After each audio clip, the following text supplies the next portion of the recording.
இந்த சீசன்ல சென்னை மும்பை அணிகள் மோதின முதல் போட்டியின் போது ஒரு மீம்ஸ் அப்படிங்கிறது பயங்கரமா ட்ரெண்ட் ஆச்சு. அதுல மும்பை மற்றும் ஆர்சிபி அணிகள் பேசிக்கிற மாதிரியான கண்டென்ட் அப்படிங்கிறது இடம்பெற்றிருந்தது. அதுல மும்பை அணி எப்பவுமே முதல் போட்டியை நாங்க சாமிக்கு விட்டுருவோம் அப்படின்னு சொல்ற மாதிரியும், அதே சமயம் ஆர்சிபி அணி நாங்க கப்பையே சாமிக்கு விட்டுருவோம் அப்படின்னு சொல்ற மாதிரியுமான வாக்கியங்கள் இடம்பெற்றிருந்தது.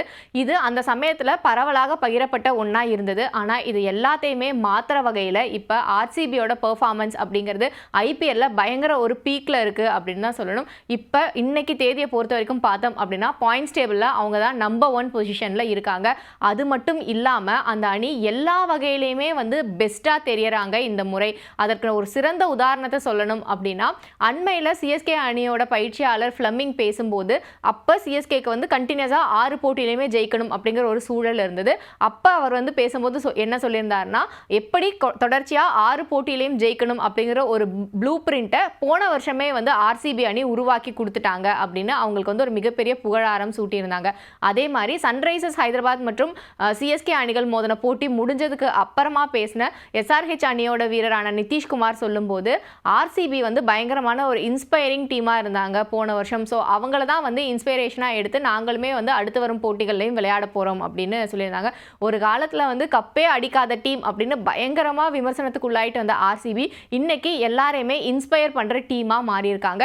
இதற்கு கடந்த ஆண்டு அவங்களோட பெர்ஃபார்மன்ஸ் அப்படிங்கிறது ஒரு மிக முக்கிய காரணமா அமைஞ்சிருந்தாலும், இந்த முறையும் அதே உத்வேகத்தோட அவங்க இந்த ஐபிஎல்லை எதிர்கொள்ள ஆரம்பிச்சாங்க. அதே ஃபாஸ்ட்ல தான் இப்பவும் போயிட்டு இருக்காங்க. அதனால தான் அவங்களால அவே கிரவுண்ட்லையும் தொடர்ச்சியா 6 வெற்றியை பதிவு பண்ண முடிஞ்சது. ஐபிஎல் வரலாற்றிலேயே இப்படி ஒரு சாதனையை இதுவரைக்கும் யாருமே படைச்சதில்லை அப்படிங்கிற ஒரு மிகப்பெரிய மைல்கல்லையும் அவங்க எட்டி பிடிச்சிருக்காங்க. இதற்கு அந்த அணியோட பேட்டிங், பவுலிங், ஃபீல்டிங் அப்படின்னு எல்லா வகையிலுமே அவங்க சிறப்பாக செயல்படுறது ஒரு மிக முக்கிய காரணமாக பார்க்கப்படுது. அது புள்ளி பட்டியல்லையும் சரி, ஐபிஎல்லோட புள்ளி விவரங்கள்லையுமே பயங்கரமாக ரிஃப்ளெக்ட் பண்ணியிருக்கு. உதாரணமாக சொல்லணும் அப்படின்னா, இன்னைக்கு தேதிக்கு பார்த்தோம் அப்படின்னா ஐபிஎல்ல அதிக ரன்கள் எடுத்த வீரர்களுக்கான இந்த சீசன்ல ஆரஞ்சு கேப் அப்படிங்கிறது விராட் கோலி வசம் தான் இருக்கு. அதே மாதிரி பார்த்தோம் அப்படின்னா ஐபிஎல்ல அதிக விக்கெட்டுகள் எடுத்த வீரருக்கான பர்பிள் கேப் அப்படிங்கிறது அந்த அணியோட ஜாஸ் ஹெசல்வுட் கிட்ட தான் இருக்கு. இது மட்டும் இல்லாமல் பெஸ்ட் கேச்சஸ் அப்படின்னு எடுக்கும்போது பில்சால் பிடிச்ச ஒரு கேட்ச் கூட இந்த டோர்னமெண்ட்ல அந்த முக்கியமான திருப்பு முனையை ஏற்படுத்தின கேட்ச்ல அமைஞ்சிருக்கு.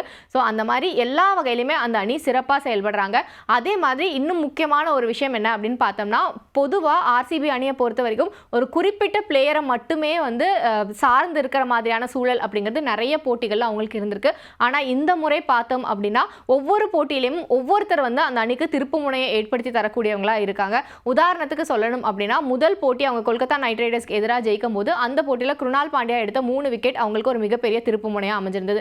அதே மாதிரி இப்போ கிட்டத்தட்ட ஐபிஎல்லோட பாதி கட்டம் முடிஞ்சு அவங்க 10வது போட்டியில் விளையாடும் போது அதே குருணால் பாண்டியா பவுலிங்ல ஒரு விக்கெட் எடுக்கிறாரு, பேட்டிங்ல ஒரு 50 அடிச்சு கொடுக்குறாரு. விராட் கோலியுமே ஆரம்பத்தில் கொஞ்சம் தடுமாறினாலும் இப்போ ஒரு சூப்பரான ஃபார்ம்ல இருக்காரு.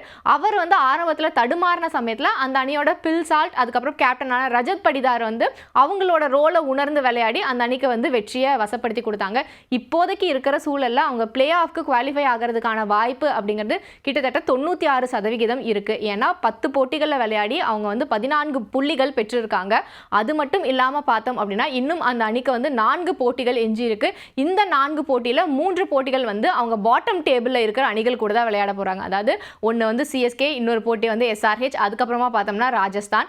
ஸோ இந்த போட்டிகள் எல்லாமே அவங்களுக்கு வெற்றியை வசப்படுத்தி கொடுக்குது அப்படின்னா கண்டிப்பாக டேபிளோட டாப்பரா அவங்க தொடர்றதுக்கான வாய்ப்புகள் அப்படிங்கிறதுமே அதிகமாக இருக்கு. இதை தாண்டி இன்னும் ஒரு முக்கியமான விஷயம் என்ன அப்படின்னு பார்த்தோம்னா, இவங்களை பொறுத்த வரைக்கும் இது வரைக்கும் 3 முறை மட்டும்தான் ஐபிஎல்லோட இறுதி போட்டி வரைக்கும் போயிருக்காங்க. முதல் தடவை 2009ஆம் ஆண்டு போயிருந்தாங்க. அந்த முறை டெக்கான் சார்ஜர்ஸ் ஹைதராபாத்துக்கு எதிராக ஒரு தோல்வியை தள்ளுனாங்க. அதுக்கப்புறமா 2011 ஐபிஎல்லோட இறுதி போட்டியில் சென்னை அணிக்கு எதிராக விளையாடினாங்க. அந்த போட்டியும் அவங்களுக்கு தோல்வியில் தான் முடிஞ்சது. அதுக்கப்புறமா 2016ஆம் ஆண்டு சன்ரைசர்ஸ் ஹைதராபாத்துக்கு எதிராக இவங்க ஃபைனல்ஸ் விளையாடினாங்க. அந்த போட்டி ரொம்பவே முக்கியமான ஒரு போட்டியாக அமைஞ்சிருந்தது. ஏன்னா அந்த முறை இறுதி போட்டியில் விராட் கோலியும் கேஎல் ராகுலும் இன்னும் கொஞ்சம் ஒரு புஷ் கொடுத்துருந்தாங்க அப்படின்னா கண்டிப்பாக கப்பு அவங்க ஜெயிச்சிருக்கிறதுக்கான வாய்ப்புகள் அதிகமாக இருந்தது. விராட் கோலி தன்னோட வழக்கமான ஃபார்முக்கு மறுபடியும் திரும்பி இருக்கிறதும், அந்த அணியோட எல்லா யூனிட்டுமே ஈக்குவலாக பெர்ஃபார்ம் பண்ணுறதும் அந்த அணியை ஒரு புது ஆர்சிபியா இப்போ காட்டிட்டு வருது. இது எதிரணிக்கு மிக சிம்ம சொப்பனமாகவும் அவங்க மாறிட்டு வராங்க. பட் அவங்களுக்கு இருக்கிற ஒரு மிகப்பெரிய கன்சர்ன் அப்படிங்கிறது என்னன்னா, எப்படியாவது மும்பை இந்தியன்ஸ் மட்டும் வந்து பிளே ஆஃப்க்கு வரக்கூடாது அப்படிங்கிறதான். ஏன்னா மும்பை இந்தியன்ஸை பொறுத்த வரைக்கும் இவங்களுக்கு அப்படியே ஒரு ஆப்போசிட்டான சூழலில் தான் வந்து எப்போவுமே அவங்க பிளே ஆஃபில் பெர்ஃபார்ம் பண்ணுவாங்க. பிளே ஆஃப் அப்படின்னு வந்துருச்சுனாலே கண்டிப்பாக வந்து கப்புக்கு அடிச்சிருவாங்க, இல்லைனா ஃபைனலுக்கு போயிடுவாங்க அப்படிங்கிற சூழலில் தான் மும்பை இந்தியன்ஸ் இருந்திருக்காங்க.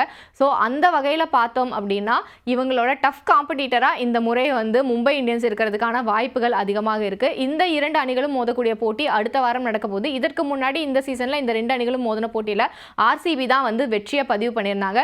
ஸோ அந்த வெற்றிக்கு மும்பை இந்தியன்ஸ் பதிலடி கொடுப்பாங்களா, அவங்களோட வின்னிங் ஃபார்ம் அப்படிங்கிறது கண்டினியூ ஆகுமா அப்படிங்கிறது எல்லாத்தையும் நம்ம பொறுத்திருந்து தான் பார்க்கணும். பட் வழக்கமாக எப்போவுமே எல்லா சீசனுக்கு முன்னாடியும் ஈசாலா கப் நம்தே அப்படின்னு சொல்கிற பெங்களூரு இந்த முறை வந்து அந்த வார்த்தையை யூஸ் பண்ணவே கூடாது அப்படின்னு விராட் கோலி எல்லார்கிட்டையும் சொல்லியிருக்காரு.